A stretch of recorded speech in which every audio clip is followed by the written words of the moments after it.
त्रिवेणी संगम की मिट्टी का आपको क्या करना है। अगर त्रिवेणी संगम का जल घर पर है, आप गए हैं या कोई अन्य व्यक्ति लाकर रखे हुए हैं, तो आप सभी को इस दिव्य प्रयोग को जरूर से करना है। यह छोटा सा प्रयोग आपकी गरीबी, रोग, कर्ज, संकट और हारी बीमारी को दूर कर कर पितृ बाधा को भी दूर करने का कार्य करेगा। ध्यान से सुनिएगा आपको इसका प्रयोग कैसे करना है।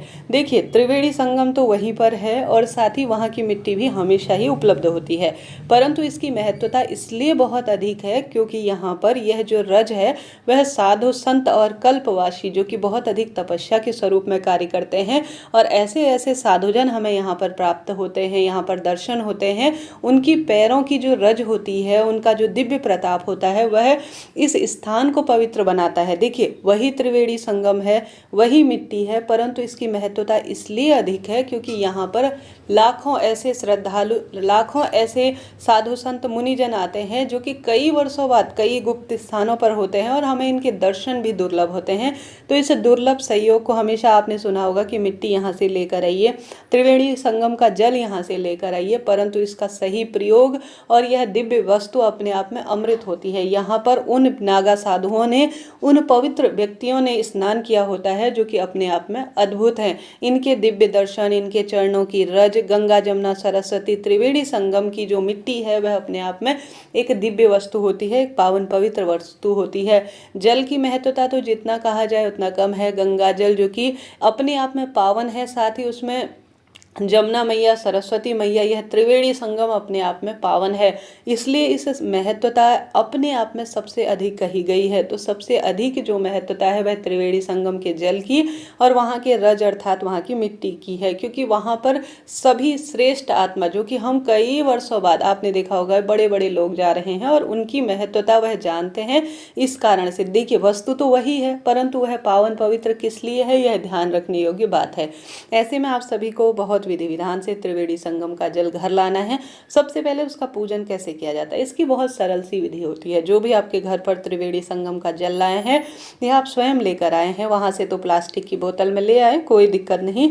अब आप सभी को इसे स्टील या तांबे के लोटे में, या जो आपके पास घर पर जो है गंगा जली बाजार में मिलती है, तांबे की, स्टील की या पीतल की, है सबसे अच्छी मानी जाती है, इसमें शुद्धता बनी रहती है, तो सबसे पहले उसमें भर लेना है। गुरुजी कहते हैं हमेशा आप मंदिर में तो रखें त्रिवेणी संगम का जल, परंतु उससे पहले गंगा जली आपको थोड़ी देर अपने पितरों के स्मरण में अपनी घर की रसोई में रखना चाहिए। घर की रसोई को साफ स्वच्छ कर 2-3 मिनट के लिए अपने घर की रसोई में त्रिवेणी संगम के जल को रखकर उसके बाद उसे अपने घर के मंदिर में रखें। घर के मंदिर में आप रखें तो सबसे पहले प्रार्थना करें, हे गंगा मैया, आपका स्वागत है मेरे घर पर, मेरे घर को आप पवित्र करें। ऐसी प्रार्थना करते हुए आप सभी को त्रिवेणी संगम के जल का छोटा सा एक पूजन करना है। सबसे पहले इसे बर्तन में रखें, इसमें रोली, चंदन, मोली, अक्षत समर्पित कर आप त्रिवेणी संगम या गंगा मैया या श्री शिवाय नमस्तुभ्यम महामंत्र का, कोई से भी सरल मंत्र का आप ज़्यादा से ज़्यादा स्मरण करें और इस त्रिवेणी संगम के जल में आप रोली, चंदन, मोली, अक्षत समर्पित करें,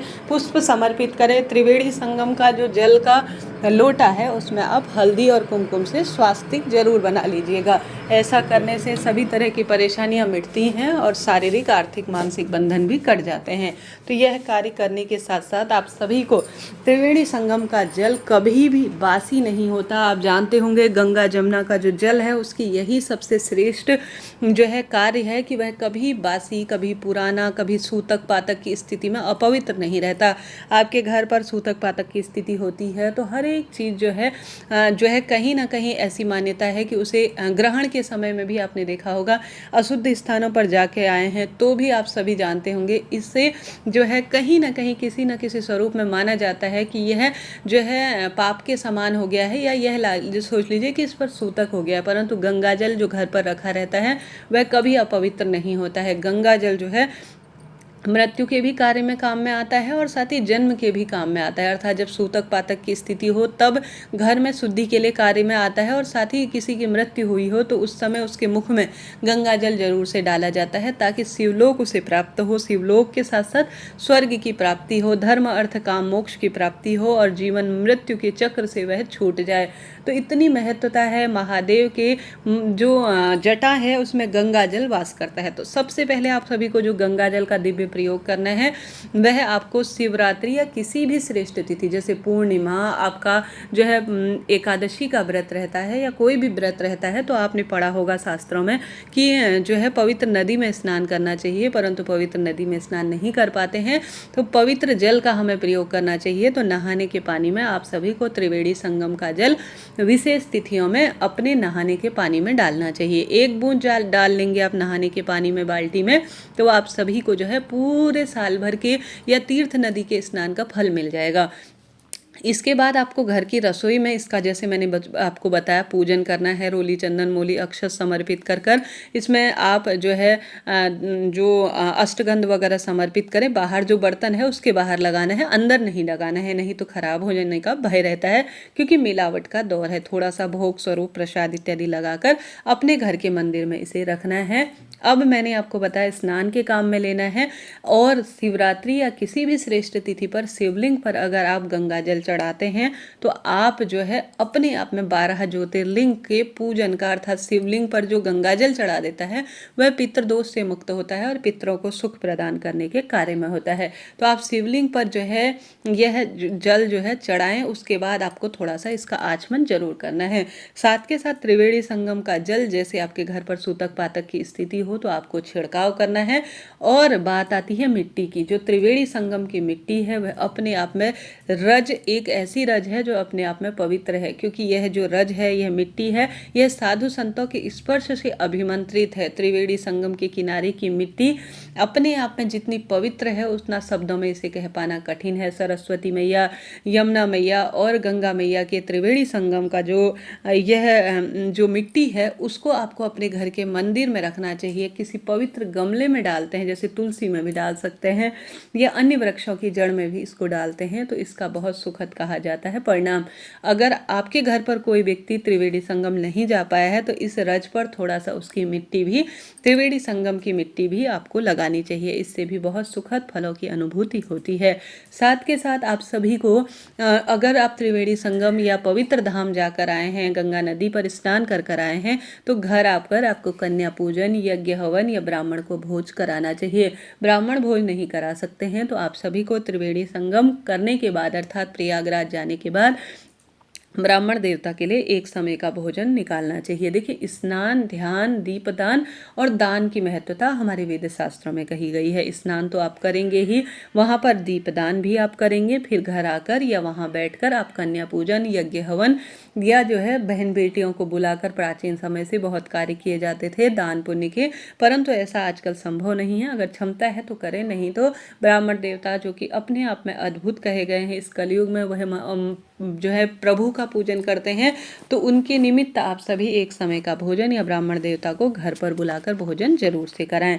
ऐसा करने से बहुत सुखों की अनुभूति होती है। अगर आप भोजन नहीं करा पाते हैं कोई बात नहीं, आप सभी यह कर सकते हैं कि कन्या पूजन जरूर से कराएं, क्योंकि माँ भवानी का यह स्वरूप मानी जाती हैं और अपने आप में अद्भुत हैं। अब आप सभी को त्रिवेणी संगम के जल को, जब आपको लगता है मैं जन्म मृत्यु के स्थान से आई हूँ, मेरा मन खराब है, अशुद्धि की मेरे जीवन में भावना आ रही है, मन खराब हो रहा है, कई रात में सपने आते हैं गलत तरह के, मन एकदम डर जाता है, या बच्चे कहीं ना कहीं आपको लगता है कि मेरे जो बच्चे हैं वह कहीं ना कहीं मन विचलित के स्वरूप में है, मेरे बच्चे कहीं ना कहीं किसी न स्वरूप में जो है डर सा लग रहा है, गंदे स्वप्न आते हैं या किसी दाह संस्कार के स्थान से आते हैं, तो आप सभी को यह जो जल है वह अपने ऊपर छिड़काव करना है।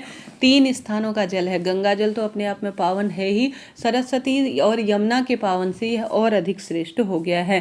तो कहीं ऐसे स्थान से आते हैं तो अपने ऊपर इसका छिड़काव करें, थोड़ा सा इसे ग्रहण करें। और विशेष तिथि में थोड़ा तुलसी माँ पर भी समर्पित करते हैं तो पितृबाधा से मुक्ति मिलती है। तो त्रिवेणी संगम का जल आप सभी इस तरह प्रयोग करें और इस तरह से पूजन करें। यह जल अपने आप में चमत्कार है, अपने आप में श्रेष्ठ है। ऐसे में मासिक धर्म स्थिति में भी इसे अगर आपसे स्पर्श हो जाता है गलती से तो कोई दिक्कत की बात नहीं है। कोशिश करें कि इसे स्पर्श ना करें। किसी कारण से यह स्पर्श हो जाता है तो भी मन में गलत भावना ना लाएं, यह गलत हो ही नहीं सकता, बस इस भावना से आपको यह कार्य करना है। त्रिवेणी संगम अगर आप अभी जा रहे हैं या बाद में कभी भी जाते हैं तो आप सभी को क्या करना चाहिए कि वहाँ पर एक कलश लेकर जाना चाहिए। ध्यान रहे कलश एक दो 20-30 रुपए का आ जाता है, छोटा सा कलश ले जाएं। उसमें आप जो है सुपारी और जो है एक पुष्प डालकर, हल्दी की गांठ डालकर और जो है एक साड़ी ले जाकर आप सभी जो है त्रिवेणी संगम पर सुंदर स्वरूप में वहाँ त्रिवेणी संगम पर चढ़ाएं। ऐसा करने से 3 देवियों को आप वस्त्र स्वरूप करते हैं तो आपके जीवन में अन्न धन और बरकत बनी रहती है। अखंड सौभाग्य का भी वरदान मिलता है। एक छोटा सा कलश, उसमें हल्दी की गांठ, 1 रुपए का सिक्का, रोली, चंदन, मोली, अक्षत समर्पित कर कर आप सभी को उसके ऊपर नारियल रखकर उसमें चुन्नी लपेट कर जरूर से समर्पित करनी चाहिए त्रिवेणी संगम में। इसे जो पानी योग्य कहे गए हैं, बाद में जो इसे ले जाएंगे वह है मल्हार। मल्हार जो है साड़ी अपने साथ ले जाएंगे, मल्हार नारियल ले जाएंगे, 1 रुपए का सिक्का, तांबे का लोटा ले जाएंगे तो यह आपका महादान माना जाएगा। त्रिवेणी संगम पर आप दीप दान जरूर से करें। आटे का दीपक या मिट्टी का दीपक घर से ले जाकर आपको वहाँ दीप दान ज़्यादा से ज़्यादा करने का प्रयत्न करना चाहिए। यह मौका जाने कितने सालों बाद हमें प्राप्त हुआ है, परंतु त्रिवेणी संगम जाकर इन कार्यों को जरूर से करें। परंतु ध्यान रहे, अगर आप त्रिवेणी संगम से जल ला रहे हैं, अगर वहाँ से जल ला रहे हैं तो यह दोष है। आपको वहाँ दान पुण्य कर कर आना है। भले ही 10 रुपये वहाँ पर आप किसी ज़रूरतमंद, जैसे वहाँ साफ सफाई कर्मचारी हैं, उन्हें देकर आएँ, भिक्षुक को देकर आएँ, बूढ़े ब्राह्मणों को देकर आ सकते हैं। आप अपनी क्षमता शक्ति सामर्थ्य, देखिए बड़े बड़े लोगों को, बड़े बड़े साधु महात्मा को तो सभी देते हैं, परंतु आप उन गरीब निर्धनों की सहायता करें जो कि वाकई में इसे पाने योग्य हैं। अब अगर आप वहाँ से जल ला रहे हैं तो बिना दान पुण्य किए आपका वहाँ से जल लाना दोषपूर्ण है। देखिए यह वेद शास्त्रों में कही गई बातें हैं। किसी भी स्थान का अगर आप अन्न खाते हैं, जल लेकर आते हैं तो उसमें कहीं ना कहीं आपका दोष छुपा होता है। ऐसे में उसमें कई चीज़ें जो है उसे संभालने में, करने में लगती हैं, परंतु अगर आप वहाँ से कोई भी चीज़ दान कर कर लेकर आते हैं तो आप जो वस्तु ला रहे हैं वह अमृत बन जाती है। इसलिए वेद शास्त्रों में कहा जाता है किसी पवित्र नदी के तट पर जा रहे हैं तो वहाँ दीप दान करें, अन्न का दान करें, भोजन का दान करें, तभी आपकी तीर्थ यात्रा सफल होती है। हमारे क्षेत्र में तो यही धारणा है। आप अपने राय जरूर से बताइएगा। त्रिवेणी से संगम के जल से अगर आप अमावस्या तिथि पर स्वयं स्नान करते हैं, त्रिवेणी संगम जो कि अपने आप में अद्भुत जल है, उससे अगर पितरों का तर्पण करते हैं और त्रिवेणी संगम के जल से अमावस्या तिथि पर घर पर छिड़काव करते हैं, ज़्यादा नहीं, बस 1 बूंद आप जल के लोटे में डाल देंगे, वह पूरा त्रिवेणी संगम का जल हो जाएगा। तो इसे घर के दरवाजे पर छिड़काव के काम में ले, स्वयं स्नान के काम में ले। रोग दोष सता रहे हैं तो शिवलिंग का अभिषेक कर कर इसका आचमन करें। कभी मन घबरा रहा है, पितृ बाधा परेशान कर रही है, तो तुलसी में से छोटा सा अपना नाम गोत्र बोलकर समर्पित करें। शिवलिंग में त्रिवेणी संगम का जल चढ़ाने से भाग्य की रेखाएं प्रबल हो जाती हैं, ऐसा शास्त्र विधान कहता है। हार रहे हैं, दुख पा रहे हैं, कष्ट कर्ज में जीवन है, तो त्रिवेणी संगम के जल का यह दिव्य प्रयोग करें और इस तरह से पूजन करें। यह त्रिवेणी संगम का जल कोई साधारण नहीं है, वह भी महाकुंभ का जल, जिसमें लाखों श्रद्धालुओं ने अपने आप में अपनी आस्था का प्रवाह किया है।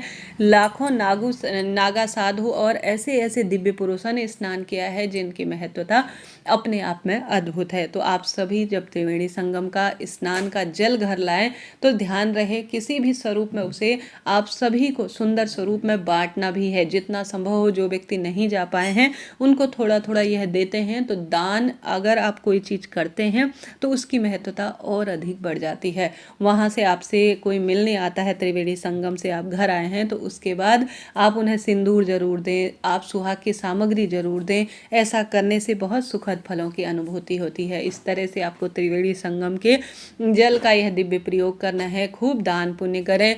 देखिए दान पुण्य तभी सफल होता है जब आप उसका दिखावा नहीं करते। वेद शास्त्रों में कहा जाता है त्रिवेणी संगम का जो जल है या दान पुण्य है, आप किसी को बांट रहे हैं तो कोई भी वस्तु हो, प्रसाद हो, वहाँ से कोई भी वस्तु ला रहे हैं तो एक हाथ से दान करेंगे तो दूसरे हाथ को खबर नहीं होनी चाहिए।